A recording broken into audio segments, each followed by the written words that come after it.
आपको पता है इंडिया को सोशियो लिंग्विस्टिक जायंट बोला जाता है।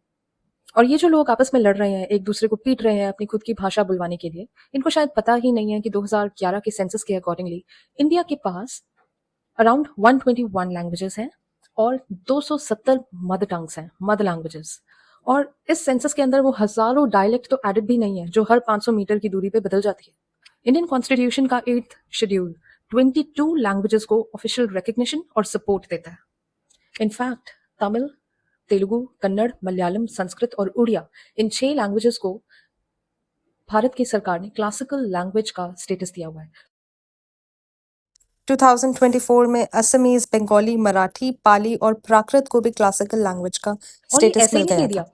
ये दिया है इन लैंग्वेजेस की रिच हिस्ट्री को प्रिजर्व करके रखने के लिए। और ये क्लासिकल लैंग्वेज स्टेटस इस बात का रिकग्निशन है कि हम इनके कल्चर, इनकी रिच लिटरेचर को रिस्पेक्ट करते हैं और इसको प्रिजर्व करके रखना चाहते हैं। ये लोग जो एक दूसरे की पिटाई कर रहे हैं, इनको शायद ये भी नहीं पता कि इंडिया की हजारों लैंग्वेजेस और डायलेक्ट्स जो हैं वो भी एक लैंग्वेज फैमिली के अंडर नहीं आती, वो भी 5 लैंग्वेज फैमिलीज के अंडर आती हैं, जैसे कि Indo Aryan family, Dravidian family, Austro Asiatic family, Sino Tibetan family और अंडमानीज फैमिली।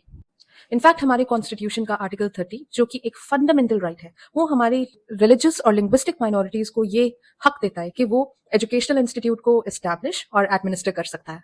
ये एक दूसरे को पीटने वाले लोगों को शायद ये भी नहीं पता कि आर्टिकल 343 के अंडर हिंदी और इंग्लिश हमारी कंट्री की ऑफिशियल लैंग्वेजेस हैं, वो भी एक सिंगल भाषा नहीं है। इनफैक्ट इनको ये भी नहीं पता कि आर्टिकल 345 के अंडर स्टेट्स अपनी खुद की लैंग्वेज चूज कर सकते हैं, और वो सिर्फ एक नहीं, वो मल्टीपल लैंग्वेजेस हो सकती है। आर्टिकल 347 बोलता है कि ऐसी लैंग्वेजेस जो बहुत बड़ा ग्रुप बोलता है उसको हम रिकग्नाइज कर सकते हैं। आर्टिकल 350A मदर टंग में एजुकेशन रिसीव करने को सपोर्ट करता है। इनफैक्ट आर्टिकल 350B के अंडर एक special officer for linguistic minorities भी अपॉइंट होता है, which is a constitutional position जिसका काम है माइनॉरिटी लैंग्वेजेस को प्रोटेक्ट एंड प्रिजर्व करके रखना। आर्टिकल 351 यूनियन गवर्नमेंट को ये जिम्मेदारी देता है कि वो हिंदी लैंग्वेज को प्रमोट करे, ये ध्यान में रखते हुए कि इंडिया का कॉम्पोजिट कल्चर जो है वो खराब ना हो पाए। अब ये जो लोग आपस में लड़ रहे हैं, इनको शायद ये नहीं पता कि हमारा कॉन्स्टिट्यूशन इतनी लिंग्विस्टिक डाइवर्सिटी को प्रिजर्व करने का काम करता है, एक साथ प्यार से रहना सिखाता है और माइनॉरिटी को उनके हक भी देता है।